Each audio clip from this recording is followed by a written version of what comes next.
皆さんこんにちは。今回はダイヤモンド・プリンセス号の乗船前の準備と船内のイベントに続いての3回目で、寄港地の沖縄・台湾の様子とクルーズ旅行選択の注意点などをまとめていますので、ぜひ最後までご覧ください。横浜を出て4日目が寄港地沖縄です。那覇港には予定通りの入港7時で、部屋を出て下船デッキに行き、船外に出るまでにかかった時間は約10分ぐらいでした。下船時の所要時間はいろいろ調べましたが、詳しく書いている人がいなくて、入港の時間の遅れや下船にかかる時間など不安があったので、現地観光ツアーには申し込みできませんでしたが、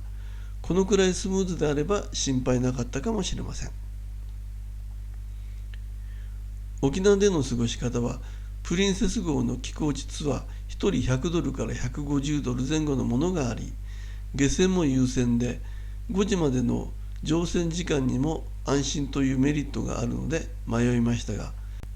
船内で知り合った人はそのツアーで美ら海水族館に行く予定でしたが乗り遅れ、別のツアーに参加せざるを得なかったそうです。点呼も取らずに出発してしまうようなこともあるようで安心できません。私たちは路線バスでミーバルに行きました。那覇のバスターミナルまでは歩いて12分ぐらいで、予定通りのバスに乗ることができました。車内は人も少なく、終点の百名バスターミナルまでは約45分、海岸までは徒歩15分程度でした。翌日の石垣島の天候が心配だったので、こちらでグラスボートに乗りました。ミーバルマリンセンターではスマホクーポンの割引があり、1人1320円でした。お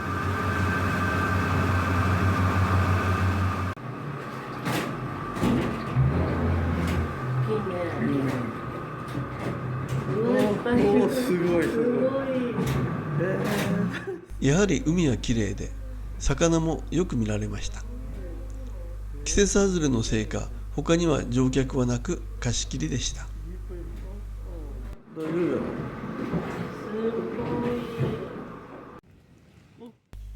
戻る途中、道に大きなヤドカリがいました。那覇のバスターミナルまで戻り、2階で一休みしました。バスターミナルは新しく、2階にはたくさんの店がありました。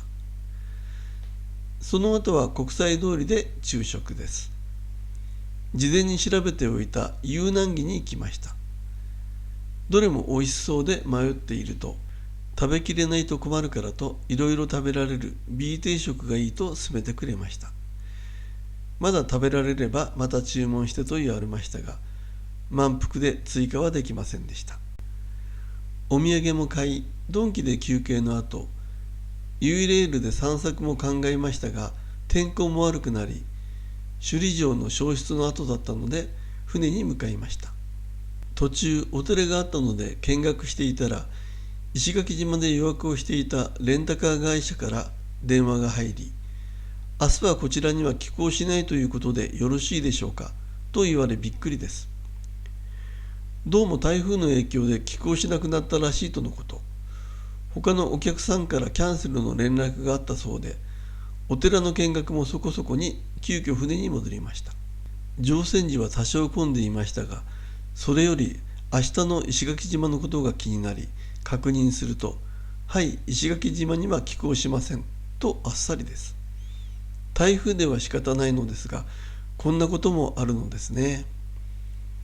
12月ということで台風のことは全く考えていませんでしたが、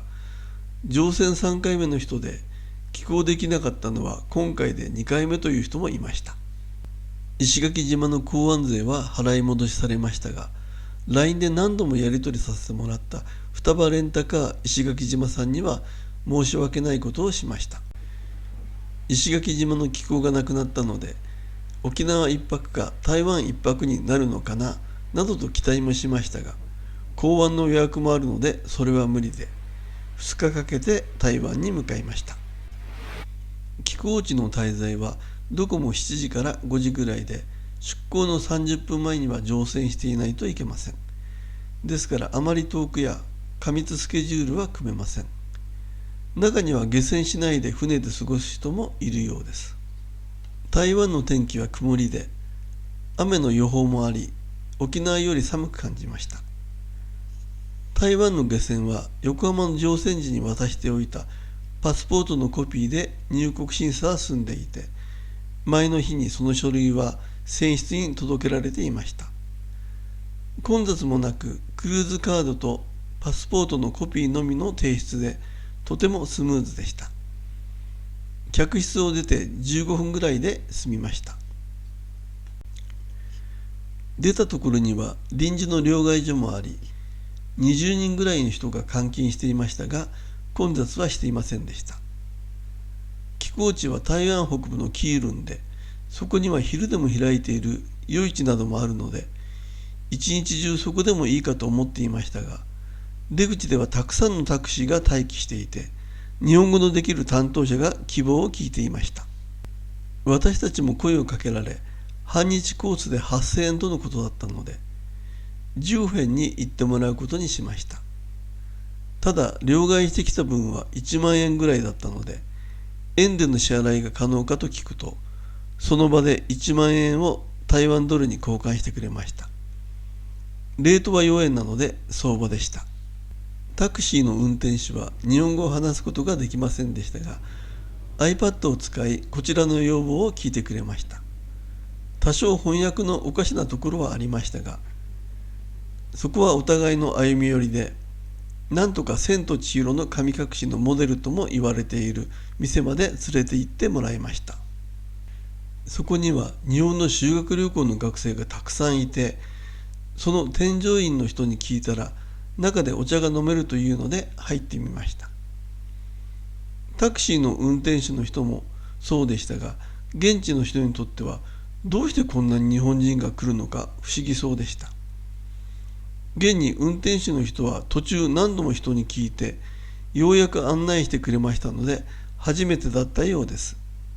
運転手の人もお茶に誘いましたが、遠慮してこないので、こんな時は日本の小物を用意しておいてあげたらいいかなと思いました。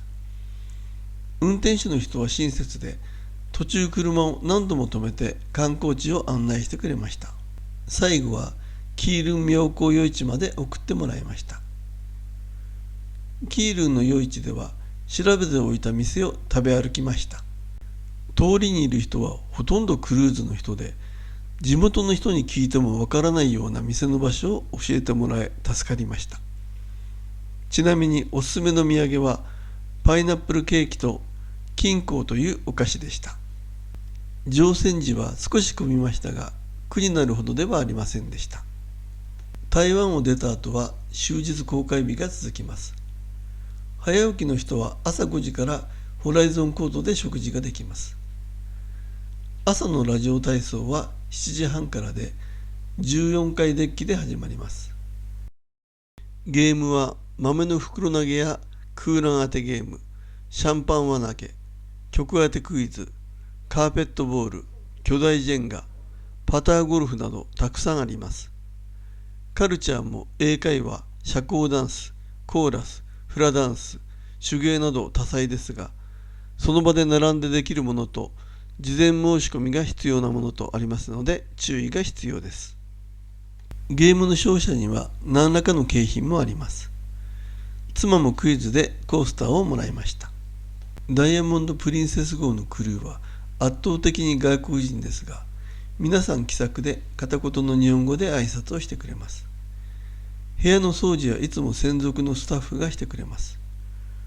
モーニングショーやイベントの司会は日本人クルーが進行してくれますので不自由しません。込み入ったことはゲストサービスデスクにいる日本人スタッフが対応してくれます。ホライゾンコートではフィリピン出身のウェイターと話をすることができました。彼は以前名古屋で働いていたそうですが、その後クルーになったそうです。契約は6ヶ月で、